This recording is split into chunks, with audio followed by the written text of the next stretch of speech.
उपदेशक अध्याय 2।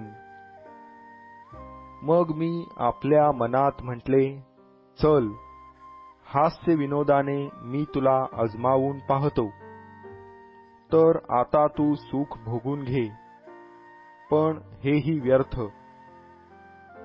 मी हास्यास म्हटले, तू वेडे आहेस। मी विनोदास म्हटले, तुझपासून काय लाभ? मानवपुत्रांनी आपल्या साऱ्या आयुष्यात ह्या भूतलावर काय केले असता त्यांचे हित होईल याचा निर्णय समजावा म्हणून विवेकाने माझ्या मनाचे संयमन करून द्राक्षारसाने माझ्या शरीराची चैन कशी होईल आणि मूर्खपणाच्या आचारांचे अवलंबन कसे करिता येईल याचा मी आपल्या मनाशी शोध केला। मी मोठमोठी कामे हाती घेतली, आपल्यासाठी घरेदारे बांधली, द्राक्षीचे मळे लाविले। मी आपल्यासाठी बागा व त्यात हर तऱ्हेची फळझाडे लावविली।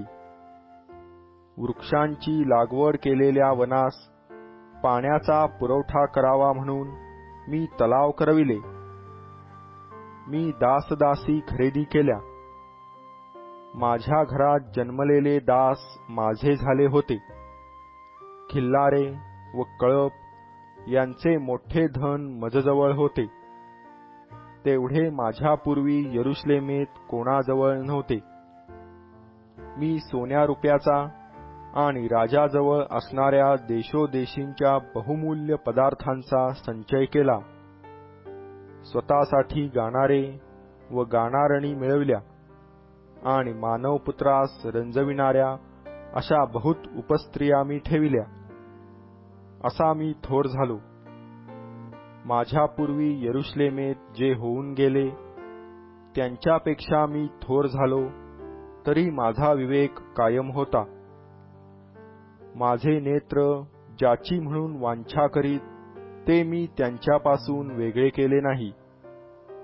मी कोणत्याही आनंदाच्या विषयापासून आपले मन आवरिले नाही, कारण ह्या सर्व खटाटोपाचा माझ्या मनास आल्हाद होत असे। ह्या सर्व खटाटोपापासून माझ्या वाट्यास एवढेच आले। मग मी आपल्या हाताने केलेली सर्व कामे आणि परिश्रम ह्यांचे निरीक्षण केले, तो पहा, सर्व काही व्यर्थ व वायफळ उद्योग होता। भूतलावर हित असे कशातच नाही। मग पहा, ज्ञान, वेडेपण व मूर्खपण याकडे मी लक्ष पुरविले, कारण राजाच्या मागून येणाऱ्या पुरुषाच्या हातून काय होणार? आजवर लोक जे करीत आले तेच तो करणार। मग माझ्या नजरेस आले की अंधकारापेक्षा प्रकाश जसा श्रेष्ठ, तसे मूर्खतेपेक्षा ज्ञान श्रेष्ठ। ज्ञानाचे नेत्र त्याच्या मस्तकात असतात आणि मूर्ख अंधकारात चालतो। असे असून सर्वांची गती एकच आहे असे माझ्या लक्षात आले। मग मी आपल्या मनात म्हटले, मूर्खाची जी गती तीच माझी। मग मी एवढा ज्ञानी झालो तरी कशाला? मी आपल्या मनात म्हटले, हेही व्यर्थच। मूर्खाप्रमाणेच ज्ञानाची आठवण सदा राहणार नाही, कारण पुढे येणाऱ्या काळी सर्वांचे विस्मरण होणार आहे। तर पहा, ज्ञानी कसा मरण पावतो, तर मूर्खाप्रमाणेच।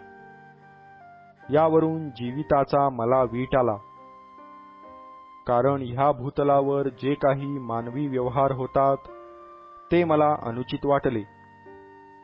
एकूण सर्व काही व्यर्थ व वायफळ उद्योग आहे। माझ्या सर्व श्रमाचे फळ माझ्या मागून येणाऱ्याला ठेवून मला जावे लागणार आहे। हे लक्षात येऊन मी या भूतलावर जे काही परिश्रम केले त्या सगळ्यांचा मला वीट आला। तो सुज्ञ निघेल की मूर्ख निघेल हे कोणास ठाऊक। तरी जे काही मी परिश्रम करून व शहाणपण खर्चून ह्या भूतलावर संपादिले आहे त्यावर तो ताबा चालविणार, हेही व्यर्थच. यास्तव ह्या भूतलावर जे काही परिश्रम मी करीत होतो ते मी सोडून दिले आणि माझे मन हताश झाले. कोणी सुज्ञता, ज्ञान व चतुराई यांनी परिश्रम करून काही संपादावे आणि त्यासाठी ज्याने परिश्रम केले नाहीत त्याच्या वाट्यास ते ठेवून सोडून जावे, हेही व्यर्थ व मोठे अनिष्ट होय. मनुष्य जे काही परिश्रम करीतो व आपला जीव उलथापालथा करून या भूतलावर खटाटोप करीतो त्याचा त्याला काय लाभ? त्याचे सर्व दिवस दुःखमय असतात, त्याची दगदग कष्टमय असते, रात्रीही त्याच्या मनास चैन नसते, हेही व्यर्थच. मनुष्याने खावे, प्यावे व श्रम करून आपल्या जीवास सुख द्यावे यापेक्षा त्याला काहीही इष्ट नाही.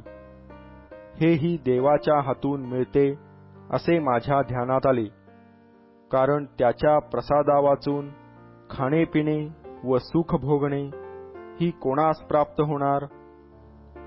जो देवाच्या दृष्टीने चांगला त्यास तो बुद्धी, ज्ञान व सुख ही देतो. धन मिळवून साठवण्याचे कष्ट देव पाप्यावर लादितो, अशासाठी की देवाच्या दृष्टीने जो चांगला त्यास ते द्यावे. हाही व्यर्थ व वायफळ उद्योग होय.